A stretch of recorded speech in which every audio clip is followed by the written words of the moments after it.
Assalamualaikum teman-teman pejuang GERD, aslam, anxiety atau yang disertai dengan kecemasan berlebih.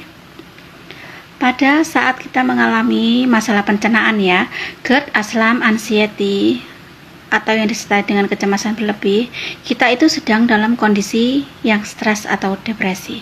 Karena apa? Karena itu tadi kualitas hidup kita menurun, menyebabkan kita depresi, kita stres.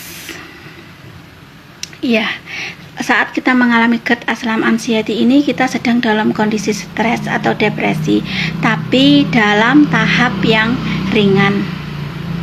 Orang depresi, orang stres itu nyaman dengan kesendiriannya ya, suka dengan kesendiriannya, padahal seharusnya dia butuh teman untuk cerita, berbagi cerita. Orang stres, orang depresi itu maunya didengar, tapi nggak mau mendengar. Kalaupun kita sebagai saudara, sebagai teman, mau ngasih saran, mau ngasih masukan, itu saran atau masukan yang mendukung dia, meskipun itu salah ya. Daripada kita ngasih saran atau masukan yang ujung-ujungnya bukan solusi tapi nambah masalah, lebih baik kita diam, dengarkan saja. Dan orang stres, depresi ini menular. Kenapa bisa menular? Ya, saat kita jadi temannya atau saudaranya orang yang stres depresi, mereka bercerita kepada kita, itu bebannya pindah ke kita, masalahnya pindah ke kita, jadi kita yang stres, jadi kita yang depresi. Itu kenapa nggak heran ya, kalau setelah kita mendengarkan curhatan dari teman kita yang depresi, dari saudara kita yang depresi, malah kita yang asam lambungnya naik, malah kita yang kepikiran, malah kita yang nggak bisa tidur. Itu tadi, depresi, stres itu menular. Kenapa Mbak Oris bisa tahu? Ya, dari pengalaman pernah jadi saudaranya orang stres, pengalaman pernah jadi temannya orang stres, pengalaman pernah jadi orang stresnya sendiri. Ya teman-teman ya, itu tadi ya, kita perlu merasakan ya, baru kita bisa memahami. Jadi saya harus merasakan dulu, baru bisa memahami kondisi teman-teman yang sama seperti saya dulu. Jadi saya bisa paham, bisa memahami. Itulah mengapa ya saya selalu bilang, kalau pengalaman itu adalah guru yang paling berharga bagi saya. Karena pengalaman, saya bisa berbagi cerita dengan teman-teman. Jadi kita ini berusaha untuk sembuh, gak hanya secara fisik, tapi juga psikis dan mental.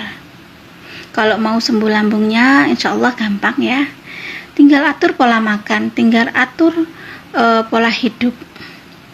Tapi untuk sembuh secara psikis, secara mental, itu tadi ya, perlu penguatan, perlu waktu, perlu proses.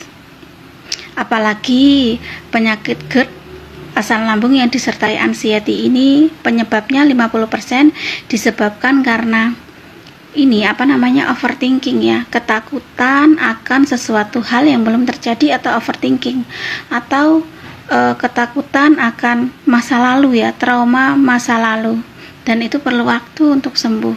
50% disebabkan oleh trauma dan overthinking ya, ketakutan akan masa depan yang belum terjadi, ketakutan atau trauma masa lalu. Itu tadi ya, cara menghadapi orang yang sedang dalam kondisi anxiety. Anxiety itu sama dengan orang depresi atau stres. Makanya nggak heran kenapa kita sering disuruh mendatangi psikiater karena itu, tapi dalam tahap yang ringan. Ya. Jadi cara menghadapi orang anxiety, orang stres, orang depresi itu tadi, mereka itu maunya didengar, nggak mau mendengar tapi. Dan orang stres, orang depresi itu menular. Terus caranya keluar dari depresi, dari stres ini gimana? Nanti ya, part 2 lanjutannya ya. Saya akan berbagi tips, berbagi cerita gimana sih caranya bisa keluar dari stres, depresi ini. Saya akan berbagi cerita sesuai dengan pengalaman saya dulu. Oke? Jadi teman-teman yang sama saat ini tetap berjuang, tetap berjuang untuk sembuh dari GERD, asam lambung, apalagi yang disertai dengan anxiety ya. Semangat ya, tetap fokus jalani 3P dan perbaiki ibadahnya ya, perbaiki ibadahnya, insya Allah sembuh. Saya yakin sembuh dan pasti sembuh. Oke, semangat. Assalamualaikum warahmatullahi wabarakatuh.